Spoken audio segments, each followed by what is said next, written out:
Éléonore Dubois se tenait à l'entrée de l'étage de la direction, dans un élégant tailleur noir. Son badge de sécurité scintillait, affichant le titre de « propriétaire » et non celui de « personnel d'entretien ». Marc-Antoine de Villiers, le PDG, laissa tomber sa tasse de café lorsqu'elle franchit le portique de sécurité pour entrer dans la salle du conseil d'administration. « Messieurs », annonça calmement Éléonore. Avec effet immédiat, Marc-Antoine de Villiers est démis de ses fonctions chez Avenir Tech. D'où nous regardez-vous aujourd'hui ? Avant que je ne vous révèle comment Éléonore est passée du nettoyage des sols au licenciement de son propre PDG. Cliquez sur « J'aime » et abonnez-vous pour rejoindre notre communauté d'amoureux des histoires. Que ressentiriez-vous si vous découvriez que la personne qui vide votre poubelle avait le pouvoir de mettre fin à votre carrière ? Plongeons dans cette incroyable épopée de patience, de pouvoir et de justice attendue depuis trop longtemps.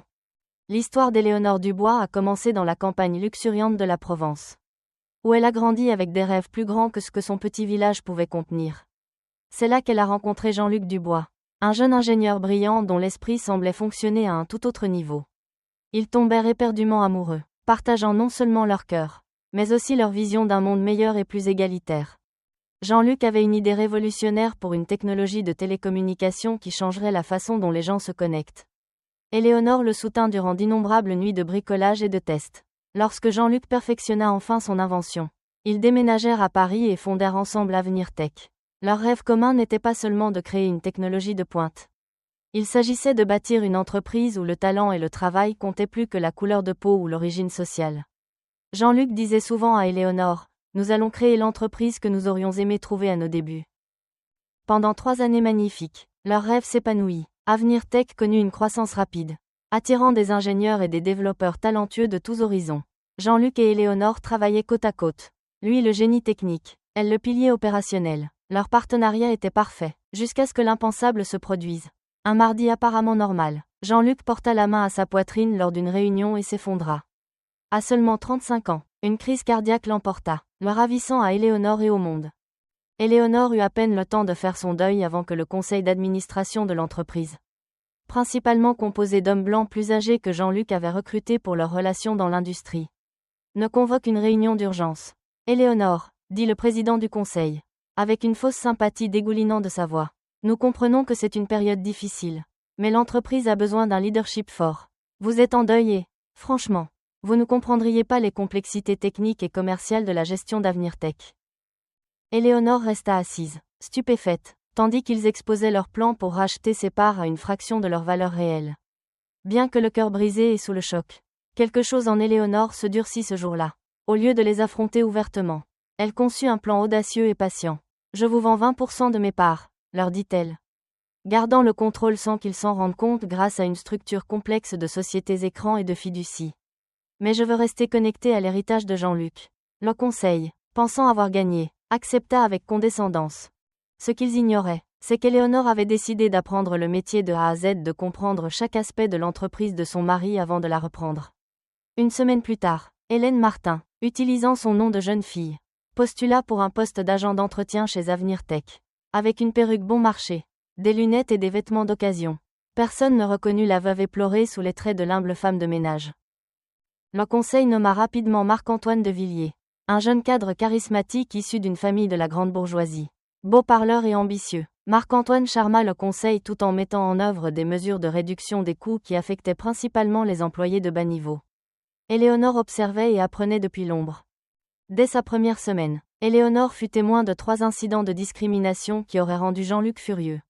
Un candidat noir qualifié fut rejeté après un entretien brillant parce qu'il ne correspondait pas à la culture de l'entreprise. Un programmeur d'origine maghrébine fut écarté d'une promotion au profit d'un collègue blanc moins expérimenté. Un groupe de cadres fit des blagues racistes dans la salle de pause, ne se taisant que lorsqu'il avait besoin qu'Éléonore vide leur poubelle. Le soir, Éléonore rentrait dans son modeste appartement, bien loin de l'hôtel particulier qu'elle possédait toujours mais visitait rarement pour maintenir sa couverture. Elle installa méticuleusement des dispositifs d'enregistrement cachés dans les bureaux clés, positionnés pendant ses tours de nettoyage là où ils ne seraient jamais remarqués. Elle prit l'habitude de trouver des documents importants en nettoyant, de les photographier avant de les remettre exactement à leur place. Chaque nuit, elle passait en revue ce qu'elle avait appris, construisant une compréhension complète de l'entreprise, tout en créant un dossier détaillé de la discrimination et de la mauvaise gestion qui s'était enracinée. Au début, Éléonore pleurait souvent jusqu'à s'endormir, regrettant Jean-Luc et leurs rêves communs. Mais chaque matin, elle regardait sa photo et murmurait « Attends un peu. Mon amour, je vais tout reprendre. » Et avec cette promesse, Éléonore se transformait à nouveau en la femme de ménage invisible, poursuivant son plan patient et méthodique pour reconquérir ce qui lui revenait de droit. La première année d'Éléonore sous la direction de Marc-Antoine de Villiers révéla beaucoup sur son style de management. Au début, il semblait compétent, charmant les investisseurs et décrochant de nouveaux contrats. Les réunions de personnel bourdonnaient d'énergie alors qu'il exposait des plans de croissance ambitieux. Mais en vidant ses poubelles et en nettoyant son bureau après les heures de travail, elle découvrit des écarts entre son image publique et ses actions privées. Des mémos révélaient qu'il s'attribuait le mérite d'innovation provenant d'employés subalternes. Son agenda montrait des réunions avec des clients dans des clubs de golf exclusifs ou des cercles privés parisiens où de nombreuses minorités se sentiraient mal à l'aise ou seraient explicitement exclues. Le plus troublant, c'était ses notes sur le personnel. Les candidats qualifiés avec des noms à consonance étrangère recevaient systématiquement la mention « ne correspond pas à la culture ». Éléonore devint experte dans l'art d'être invisible. Dans les réunions de la direction, elle apprit à se déplacer si silencieusement que les gens oubliaient sa présence, discutant de sujets sensibles comme si les murs ne pouvaient pas entendre. Elle observa comment Marc-Antoine maintenait une attitude professionnelle jusqu'à ce que les minorités quittent la pièce, puis changeait complètement de ton. Un mardi après-midi marqua un tournant décisif dans la résolution d'Éléonore. Elle remplaçait les sacs poubelles lorsque Marc-Antoine fit passer un entretien à un ingénieur noir très qualifié nommé Karim Traoré. Karim était sorti major de sa promotion à Polytechnique et avait déjà 3 brevets à son nom. Éléonore vit l'entretien se dérouler brillamment, jusqu'à ce que Marc-Antoine raccompagne Karim. De retour dans la salle de conférence où 3 cadres blancs attendaient. Marc-Antoine éclata de rire. Vous l'imaginez au dîner du siècle ? Tout le monde ferait une crise. Ils ricanèrent tous tandis que Marc-Antoine jetait le chevaux de Karim à la poubelle. Dommage pour ses qualifications, dit un des cadres sans grande conviction. Nous trouverons quelqu'un de plus convenable, répondit Marc-Antoine. Cette nuit-là, Éléonore récupéra le chevaux et les coordonnées de Karim. Via une adresse e-mail anonyme, elle envoya ces informations au plus grand concurrent d'Avenir Tech, avec une note sur ses qualifications exceptionnelles.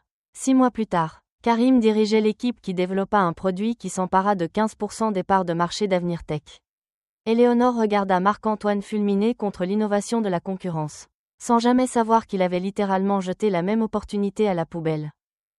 Au fil des mois et des années, Éléonore noua des liens avec d'autres membres du personnel de nettoyage, principalement des immigrés et des minorités qui, comme elle, étaient traités comme invisibles. Elle apprit leurs histoires, leurs luttes et leur remarquable résilience. Ces relations se révélèrent inestimables pour recueillir des informations dans tout le bâtiment. Sophie Laurent devint la première véritable amie d'Éléonore chez Avenir Tech. Jeune femme noire travaillant à la comptabilité. Sophie était intelligente et travailleuse, mais constamment ignorée pour les promotions. Pendant les services de nuit, lorsque Sophie faisait des heures supplémentaires, Éléonore engageait la conversation en vidant ses poubelles. « Il ne nous voit pas », confia Sophie un soir, sans se rendre compte à quel point c'était littéralement vrai pour Éléonore. « Je suis ici depuis 3 ans.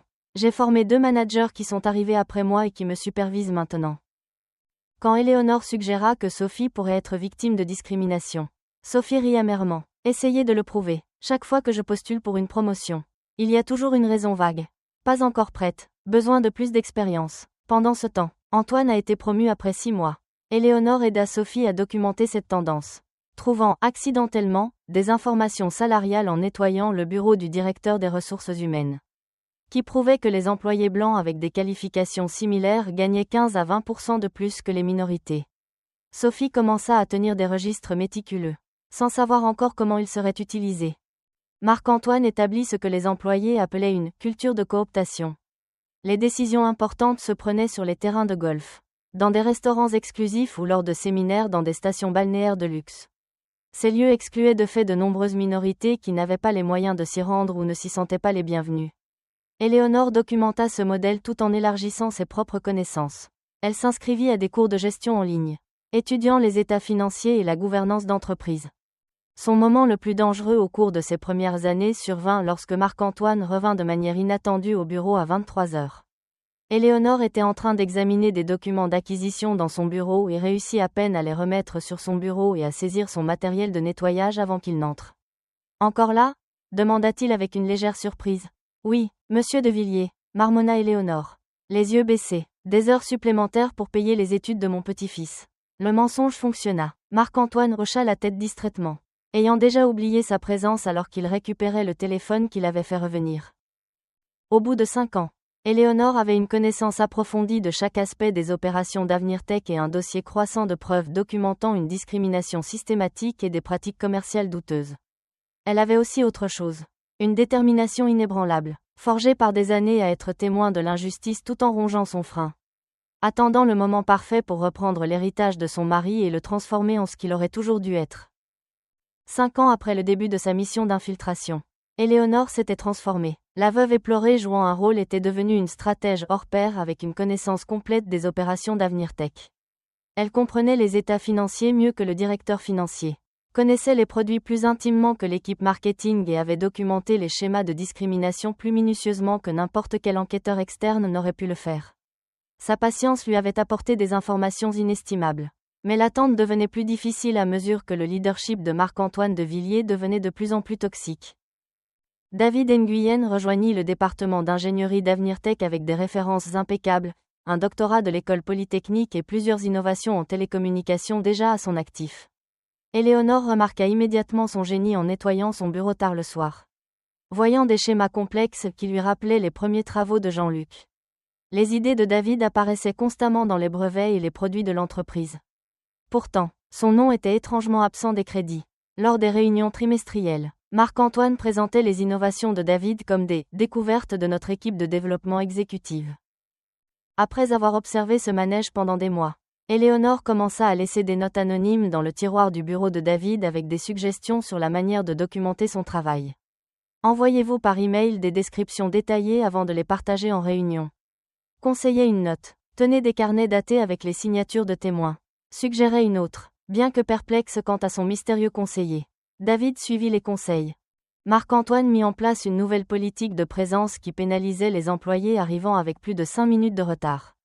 Une mesure qui affectait de manière disproportionnée les employés issus de minorités qui vivaient souvent dans des banlieues avec des transports en commun moins fiables. Lorsque des parents demandaient de la flexibilité pour des urgences liées à la garde d'enfants, Marc-Antoine refusait, déclarant que « les problèmes personnels ne doivent pas devenir les problèmes de l'entreprise ». Pourtant, Éléonore remarqua que ces règles ne semblaient jamais s'appliquer aux cadres blancs qui arrivaient en retard après des parties de golf ou des déjeuners prolongés. Lors d'une réunion tendue du conseil d'administration, Éléonore, en nettoyant, assista à une discussion animée sur le déménagement du siège de l'entreprise. Les quartiers ouest nous donneraient une meilleure visibilité et plus de prestige, argumenta Marc-Antoine. Ce qui n'était pas mentionné, c'est que ce déménagement rendrait le trajet impossible pour de nombreux employés issus de minorités qui dépendaient des transports en commun comme le RER. Éléonore photographia silencieusement les propositions de déménagement en vidant les poubelles, les ajoutant à son dossier de preuves. Jamal Ben Ali, un jeune agent de sécurité noir à l'esprit vif et aux yeux observateurs, devint un autre des alliés d'Éléonore. Il avait remarqué que la femme de ménage silencieuse semblait particulièrement intéressée par les réunions de la direction et nettoyait souvent les mêmes zones plusieurs fois lorsque des discussions importantes avaient lieu. Plutôt que de la dénoncer, il engagea la conversation un soir. « Vous ne faites pas que nettoyer, n'est-ce pas, Madame Martin ?» demanda-t-il doucement. Éléonore se tendit, prête à défendre sa couverture. Mais quelque chose dans l'expression de Jamal l'arrêta. « Parfois, le plus important est d'écouter, » répondit-elle prudemment. « Et parfois, les gens en disent plus quand ils pensent que personne d'important n'écoute. » Jamal hocha lentement la tête. « J'entends des choses aussi. Les caméras de sécurité voient beaucoup. Mais les agents de sécurité voient plus. » Ainsi commença leur alliance prudente. Jamal lui donnant accès à des zones qu'Éléonore ne pouvait pas atteindre et l'avertissant des changements d'horaire. Marc-Antoine devint de plus en plus paranoïaque à mesure que de petites incohérences apparaissaient dans son environnement soigneusement contrôlé. Des documents n'étaient pas exactement là où il les avait laissés. Des conversations qu'il pensait privées semblaient avoir des conséquences. En nettoyant son bureau tard dans la nuit, Éléonore découvrit des dossiers financiers indiquant que Marc-Antoine détournait des fonds de l'entreprise vers des comptes personnels grâce à un système complexe de faux fournisseurs et d'honoraires de conseil. Elle photographia tout avec soin, créant plusieurs copies de sauvegarde stockées dans des endroits sécurisés. Un moment particulièrement puissant survint lorsque Marc-Antoine confronta directement Éléonore avec un racisme désinvolte.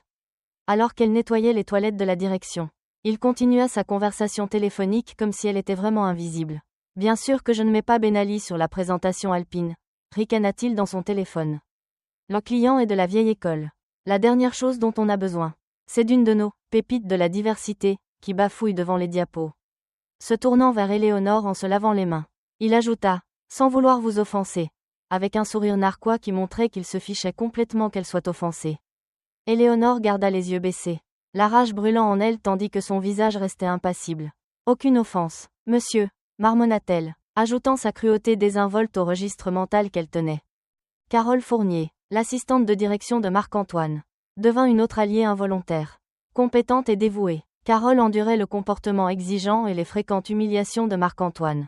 Éléonore remarqua que Carole restait souvent tard, pleurant à son bureau après des journées particulièrement difficiles. Un soir, Éléonore lui offrit un mouchoir et une oreille attentive. Cela fait 15 ans que je suis assistante de direction, confia Carole. Je n'ai jamais travaillé pour quelqu'un qui me fait me sentir aussi nulle. Leur amitié se développa lentement.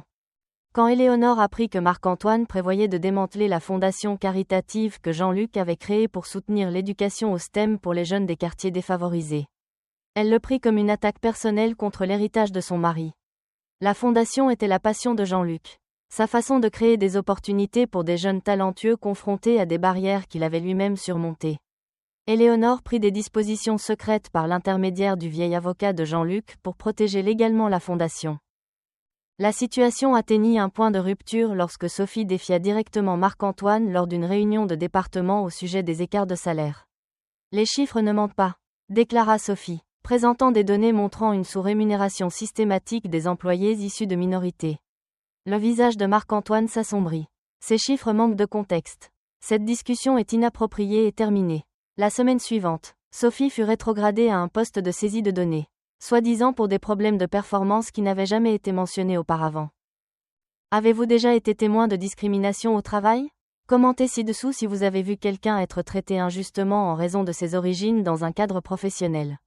L'injustice subie par Sophie n'est pas fictive. Elle se produit dans de vrais bureaux à travers la France tous les jours. Aimez cette vidéo si vous pensez que les entreprises doivent être tenues responsables de la discrimination. Abonnez-vous pour entendre d'autres histoires où la justice finit par être servie. 10 ans après le début du plan patient d'Éléonore, Avenir Tech annonça une vague de licenciements dévastatrice. L'email général arriva un vendredi matin, citant des pressions du marché et une rationalisation des opérations pour justifier la suppression de 300 postes. Éléonore, désormais une figure de confiance parmi le personnel de nettoyage, remarqua immédiatement que les départements visés par les coupes étaient ceux qui comptaient la plus forte concentration d'employés issus de minorités. Ce soir-là, en nettoyant le bureau de Marc-Antoine, Éléonore découvrit des documents confidentiels révélant la vérité derrière les licenciements. Avenir Tech n'était pas en difficulté financière. En fait, les bénéfices avaient augmenté de 20% au cours du trimestre précédent. Le véritable plan, détaillé dans des emails entre Marc-Antoine et des partenaires étrangers, consistait à externaliser les postes supprimés vers des sous-traitants en Asie du Sud-Est, où les coûts de main-d'œuvre étaient une fraction des salaires français. Les pressions du marché n'étaient qu'une excuse commode pour maximiser les bonus des dirigeants liés aux indicateurs de réduction des coûts. Éléonore photographia tout, les mains tremblantes de colère. Le comportement de Marc-Antoine devint de plus en plus erratique et abusif après les licenciements. Le stress monta en flèche. Éléonore le vit réprimander le personnel pour des erreurs mineures.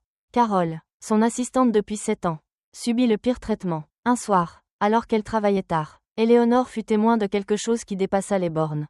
À travers la porte entr'ouverte du bureau de Marc-Antoine, elle le vit coincer Carole contre un classeur. Le dîner avec le client se termine tard demain, dit-il, sa voix basse mais audible dans le silence du bureau. Vous devrez m'accompagner à l'hôtel ensuite. Pour préparer la présentation du matin, sa signification était sans équivoque. Surtout lorsque sa main libre se posa sur la taille de Carole. J'ai des problèmes de garde d'enfants, répondit Carole, la voix tremblante. Marc-Antoine la coupa. Votre description de poste inclut de me soutenir de toutes les manières nécessaires. Si c'est un problème, il y a plein de candidats parmi les récents licenciés qui seraient reconnaissants d'avoir votre poste. Le sang d'Éléonore ne fit qu'un tour, mais elle garda sa couverture, installant discrètement son téléphone pour enregistrer l'échange. Un nouveau développement arriva sous la forme de Thomas Lefebvre, nommé au conseil d'administration après qu'un investisseur majeur ait exigé une plus grande surveillance du leadership de Marc-Antoine. Thomas, un homme distingué d'une 50aine d'années, se présenta comme un réformateur soucieux de la culture d'entreprise. Éléonore se permit une lueur d'espoir. Pourrait-il être un allié? Elle décida de tester son caractère. Mais ses espoirs furent anéantis lorsqu'elle surprit une conversation téléphonique tardive entre Thomas et Marc-Antoine. Je joue juste le rôle qu'ils attendent, rit Thomas.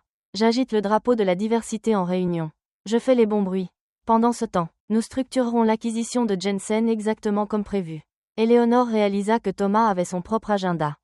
Lors d'une fête célébrant le 15e anniversaire d'Avenir Tech, qui était ironiquement aussi le 10e anniversaire d'Éléonore en tant qu'agent d'entretien. Elle vécut l'un de ses moments les plus humiliants. En réapprovisionnant la table des amuse-gueules, Éléonore renversa accidentellement un plateau de cocktail de crevettes. Marc-Antoine la réprimanda bruyamment devant tout le monde. Typique, ricana-t-il. Voilà pourquoi on ne promeut pas certaines personnes au-delà de leurs capacités. La pièce tomba dans un silence gêné. Ce soir-là, en nettoyant le bureau de Marc-Antoine, Éléonore découvrit des documents détaillant un projet de fusion qui démantèlerait de fait la division de recherche d'Avenir Tech. Le cœur de la vision originale de Jean-Luc. La fusion recentrerait Avenir Tech sur la fabrication de composants standardisés, abandonnant l'innovation de pointe qui était sa raison d'être. Pire encore, elle comprit que le but ultime était de vendre les brevets, le joyau technologique français, à un conglomérat américain. Pour la première fois en 10 ans, elle se demanda si son approche patiente fonctionnait. Cherchant une nouvelle perspective, Éléonore rendit visite au professeur Bernard Lambert, le vieux mentor de son mari. « Je me suis toujours demandé ce que vous prépariez, » dit le vieux professeur. Jean-Luc aurait admiré votre patience, mais il s'inquiéterait du prix que cela vous coûte. Regardez-vous, Éléonore, vous avez passé une décennie à être invisible, à réprimer votre intelligence, votre pouvoir, votre identité même. À quel moment le déguisement devient-il la réalité ? Ces mots la frappèrent profondément. Après avoir quitté la maison du professeur, Éléonore se rendit au cimetière du Père Lachaise où Jean-Luc était enterré. Debout devant sa pierre tombale sous une pluie fine, elle prit sa décision. « Le temps de l'observation est terminé », murmura-t-elle. « Je reprends ce qui nous appartient. » La chronologie s'était soudainement compressée. Si la vente se faisait, il ne resterait rien de l'héritage de Jean-Luc. Le plan patient d'Éléonore devait s'accélérer considérablement. Le monde soigneusement construit d'Éléonore fit face à sa plus grande menace lorsque Marc-Antoine annonça un changement de prestataire de service de nettoyage. À compter du mois prochain, nous externaliserons tous les travaux d'entretien à Clean Corp International, disait le mémo. Après une décennie à établir sa position, elle risquait d'être complètement exclue du bâtiment. Le timing ne pouvait pas être pire. Éléonore mit à profit sa relation avec Jamal et l'équipe de sécurité. Les frais médicaux de mon petit-fils s'accumulent, dit-elle à Jamal. Je dois continuer à travailler. Compatissant, Jamal lui procura un badge d'entrepreneur temporaire. Ne laissez pas De Villiers vous voir, l'avertit-il. Travaillant avec encore plus de prudence, Éléonore découvrit que Marc-Antoine falsifiait systématiquement les rapports destinés au conseil d'administration et aux actionnaires. La société paraissait beaucoup plus rentable sur le papier qu'en réalité. Une fiction maintenue pour protéger les bonus des dirigeants jusqu'à ce que Marc-Antoine puisse orchestrer sa sortie par la vente imminente. Éléonore organisa une réunion clandestine avec l'ancien avocat de Jean-Luc, Maître Richard Valois, arrivant sous sa véritable identité. Elle ressemblait à une personne complètement différente. « Je dois mettre à jour ma stratégie, » dit-elle. Les événements s'accélèrent. Richard examina les preuves. « C'est plus que complet, » dit-il. Impressionné, vous avez construit un dossier en béton de l'intérieur. Mais êtes-vous prête pour la suite ? Une fois que vous vous révélerez, il n'y aura pas de retour à l'anonymat. Éléonore hocha fermement la tête. J'ai été invisible pendant 12 ans. Je suis prête à exister à nouveau.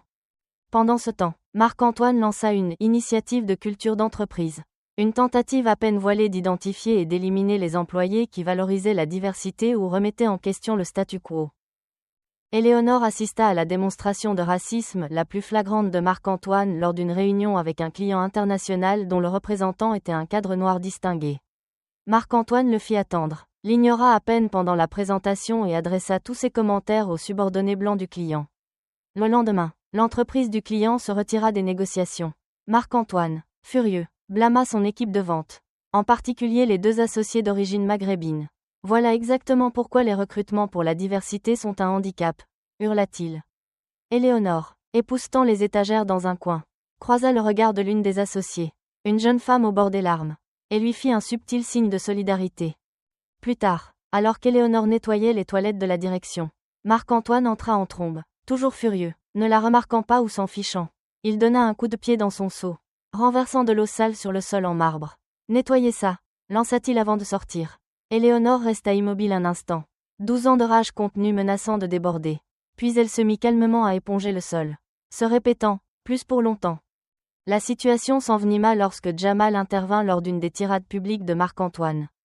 Le lendemain, Jamal reçut un avis écrit indiquant que son poste était réexaminé. Ce soir-là, en fouillant le bureau de Marc-Antoine plus minutieusement que jamais, Éléonore découvrit un calendrier détaillé pour le démantèlement d'Avenir Tech après la vente proposée. La division de recherche, la fondation caritative, même le nom de l'entreprise. Tout allait disparaître. Éléonore fixa les documents, une clarté froide s'installant en elle. Après 12 ans de patience, le moment d'agir était venu. Elle passa un appel sécurisé à Richard Valois. C'est le moment, dit-elle simplement. Lancez la phase 1. Au cours de la semaine suivante, Éléonore rencontra discrètement ses alliés les plus fiables, Sophie, Jamal, Carole et David. À chacun, elle révéla sa véritable identité. Leur réaction allèrent du choc à l'étonnement, puis à la justification. J'ai toujours su qu'il y avait quelque chose de différent chez vous, dit Sophie. La façon dont vous remarquiez tout. Chaque allié se vit confier un rôle spécifique. Éléonore exécuta la première phase de sa contre-attaque. Par le biais de diverses sociétés écrans, elle commença à acheter anonymement des actions supplémentaires d'Avenir Tech sur le marché. Bien qu'elle contrôlait déjà la société, cette manœuvre rendrait sa position absolument inattaquable et publique. Les achats d'actions provoquèrent des remous sur les marchés financiers. Dans une réunion d'urgence du conseil d'administration, que Éléonore nettoya, Marc-Antoine arpentait la pièce avec nervosité. Quelqu'un essaie de prendre le contrôle de l'entreprise, insista-t-il. Personne ne se doutait que la femme de ménage silencieuse vidant leur corbeille était l'acheteur mystère. La nuit précédant la confrontation, Éléonore retourna à son hôtel particulier. Laissant de côté les humbles vêtements d'Hélène Martin, elle sortit un élégant tailleur noir qu'elle avait acheté spécialement pour ce moment. Demain, murmura-t-elle à la photo de Jean-Luc. Tout le monde saura enfin la vérité. Au lieu d'affronter Marc-Antoine directement, Éléonore commença à transmettre anonymement des preuves de sa mauvaise conduite à certains membres du conseil d'administration. Un dossier documentant la fraude financière apparut mystérieusement sur le bureau d'un membre. Une enveloppe remplie de preuves de harcèlement sexuel se matérialisa dans la mallette d'un autre. Les fuites stratégiques créèrent exactement l'effet escompté, l'incertitude et l'instinct de survie au sein du conseil. Marc-Antoine, sentant le vent tourner mais incapable d'en identifier la source, devint paranoïaque. De nouvelles caméras de sécurité apparurent. Quelqu'un me sape, fulmina-t-il. Il mit en place une mesure drastique, des tests au détecteur de mensonges obligatoires pour tous les cadres et leurs assistants. Au milieu de ce chaos, Éléonore exécuta l'un de ses coups les plus audacieux. Elle accéda aux fichiers hautement confidentiels du serveur privé de Marc-Antoine, téléchargeant des documents cruciaux détaillant la vente prévue, y compris des preuves que Marc-Antoine avait délibérément sous-évalué Avenir Tech pour son profit personnel par le biais d'arrangements parallèles avec les acheteurs américains. C'est alors qu'elle découvrit que Thomas Lefebvre était bien plus complice qu'elle ne l'avait pensé, participant activement à la fraude.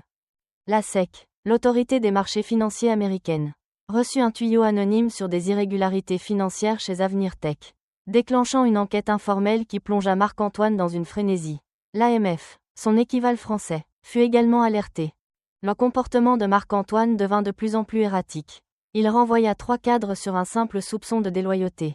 Il installa des logiciels de surveillance sur les ordinateurs de l'entreprise. Lors d'une de ses apparitions surprises à 6 heures du matin, il faillit découvrir Éléonore en train d'accéder aux dossiers financiers. Elle réussit à peine à basculer son écran sur un planning de nettoyage. « Que faites-vous sur cet ordinateur » exigea-t-il. « Je vérifie mon planning, monsieur de Villiers, répondit-elle humblement. Ils mettent nos affectations en ligne maintenant. La quasi-catastrophe convainquit Éléonore que son calendrier devait encore s'accélérer. À l'approche du 15e anniversaire de son arrivée chez Avenir Tech, Éléonore sentit la convergence de toute sa planification minutieuse. 15 ans depuis la mort de Jean-Luc. 15 ans de surveillance, d'attente et de documentation. Elle finalisa sa stratégie juridique avec son équipe d'avocats. Nous avons examiné toutes les preuves, déclara Amara Wilson, une spécialiste de la discrimination à l'embauche. La documentation sur les préjugés raciaux systématiques est l'une des plus complètes que j'ai jamais vues. L'équipe juridique développa une approche à plusieurs volets. Il sécuriserait d'abord la position d'Éléonore en tant que propriétaire légitime. Simultanément, il déposerait des plaintes auprès de l'AMF pour fraude financière et auprès du défenseur des droits pour discrimination. Éléonore commença le processus délicat de sélection des employés de confiance à informer avant la révélation publique. Elle avait déjà partagé son identité avec son cercle restreint. Maintenant, elle devait l'élargir. Elle identifia 15 employés qui avaient fait preuve d'intégrité même lorsque cela leur coûtait. La réaction de Sophie avait été typique.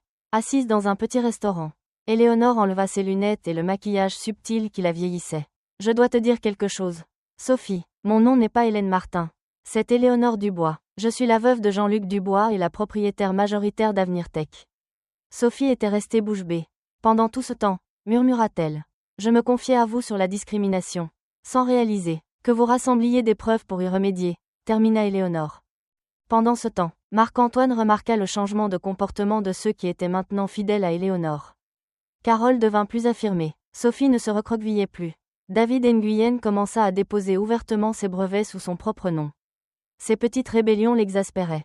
Éléonore exécuta alors la phase cruciale de son plan de reprise, l'achat systématique d'actions d'Avenir Tech. Faisant grimper le cours et créant ce qui semblait être une tentative de rachat externe. Marc-Antoine convoqua une réunion d'urgence du conseil d'administration pour faire face à ce qu'il appelait une « tentative d'acquisition hostile ». Éléonore nettoya la salle de conférence avant la réunion. Plaçant des micros cachés. « Quelqu'un tente de s'emparer de notre entreprise », annonça Marc-Antoine. Le conseil débattit de diverses stratégies défensives. Ignorant que la femme de ménage silencieuse qui leur servait de l'eau orchestrait la prise de contrôle même qu'ils craignaient. Ce soir-là, Éléonore retourna à son hôtel particulier. Dans son dressing, elle écarta les vêtements usés d'Hélène Martin et sortit un élégant tailleur noir. Une blouse en soie et des talons. Elle prépara son badge de sécurité. Non pas le badge d'entrepreneur, mais son badge de propriétaire original. Dessus, son vrai nom et son titre étaient clairement affichés, Éléonore Dubois. Propriétaire. Elle passa la soirée à revoir son plan une dernière fois. Richard Valois avait déposé tous les documents juridiques nécessaires pour être activé le lendemain matin. Ses alliés étaient prêts. À l'aube, Éléonore reçut les textes de confirmation. Elle s'habilla avec soin. La transformation était si complète que la femme qui sortit de sa voiture sur le parking de la direction ne ressemblait presque plus à la femme de ménage qui y avait travaillé pendant 15 ans. L'air du matin était électrique. En sortant de sa voiture sur le parking de la direction, un espace qu'elle n'avait jamais fait que nettoyer, Éléonore ajusta son tailleur noir impeccablement coupé. L'agent de sécurité à l'entrée de la direction la regarda à 2 fois. « Madame Martin ?» demanda-t-il. « Incertain. Pas aujourd'hui, » répondit Éléonore en présentant son badge de propriétaire. « Aujourd'hui, je suis Éléonore Dubois. » Les yeux du garde s'écarquillèrent. « Madame Dubois, mais vous étiez… » « Oui, » dit simplement Éléonore. « Et maintenant, je ne le suis plus. Veuillez appeler Jamal pour qu'il m'escorte. » Quelques minutes plus tard, Jamal apparut, les yeux brillants d'une excitation à peine contenue. « Madame Dubois, » dit-il formellement. « Bienvenue de retour chez Avenir Tech. » Ensemble, ils se dirigèrent vers l'ascenseur de la direction. Les employés les dévisageaient, chuchotant, au moment où ils atteignirent l'étage de la direction. Une petite foule de curieux s'était rassemblée. Carole était assise à son bureau devant la salle du conseil. « Monsieur de Villiers et le conseil sont déjà installés, » dit-elle. Éléonore secoua la tête. « Pas besoin de m'annoncer, Carole. J'attends ça depuis 15 ans. Je m'annoncerai moi-même. » Éléonore poussa les lourdes portes en bois de la salle de conférence. À l'intérieur, Marc-Antoine de Villiers était en pleine discussion agitée sur les mystérieux achats d'actions. La pièce se tut lorsqu'Éléonore entra. Marc-Antoine fut le premier à réagir. Le front plissé de confusion et d'agacement. « Excusez-moi, c'est une réunion privée. Qui êtes-vous » Éléonore sourit légèrement. « Vous ne me reconnaissez pas. Marc-Antoine ? J'ai nettoyé cette pièce des milliers de fois pendant que vous discutiez des moyens de démanteler l'héritage de mon mari. » La confusion vacilla sur le visage de Marc-Antoine.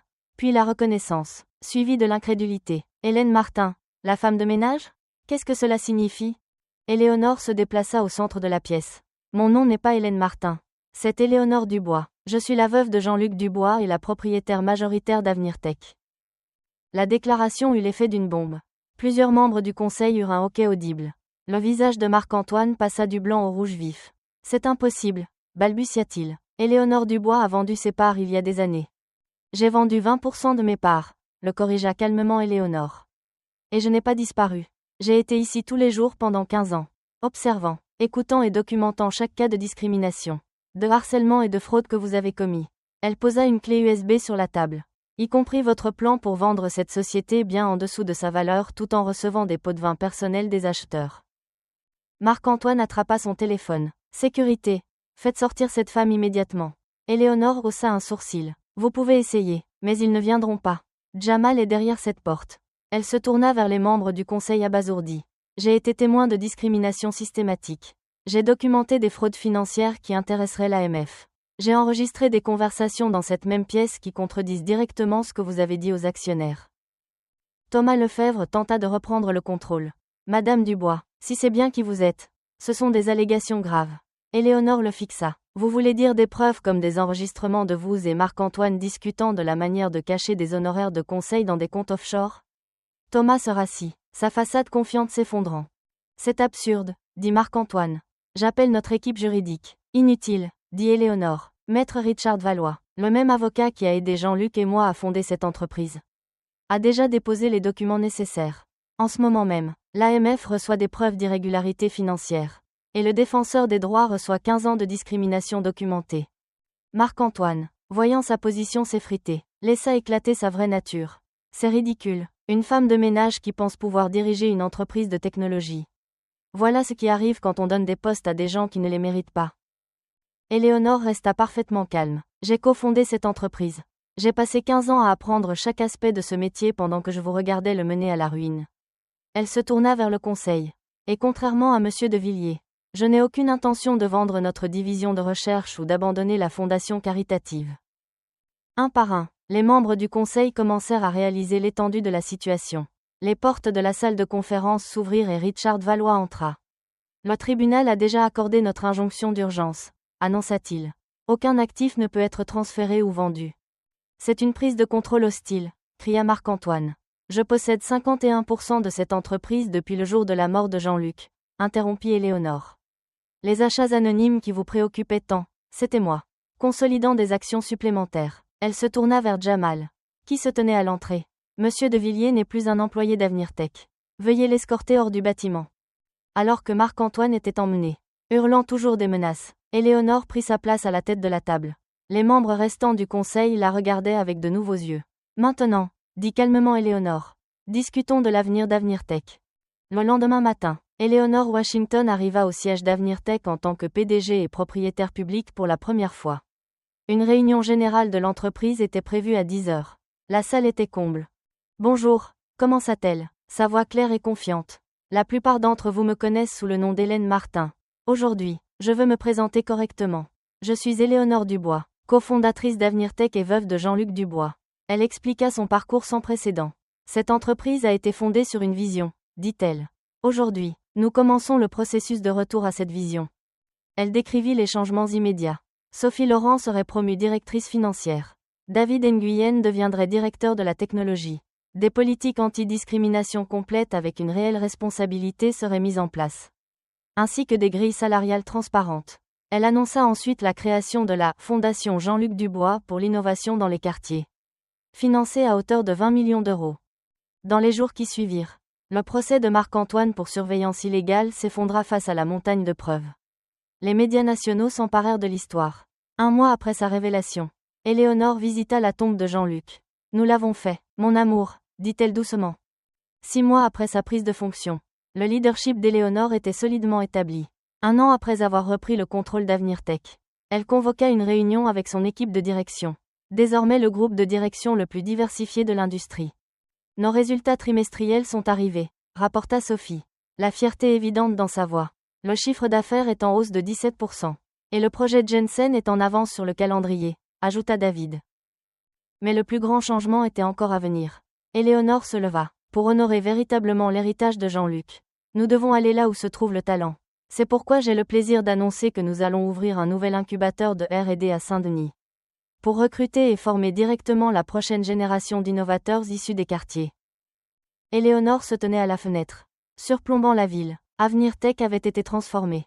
Non seulement financièrement prospère, mais en train de devenir l'entreprise qu'elle et Jean-Luc avaient toujours imaginée. Un lieu où l'innovation s'épanouissait parce que la diversité était réellement valorisée. Éléonore Dubois avait passé 15 années patientes en tant que présence invisible dans sa propre entreprise.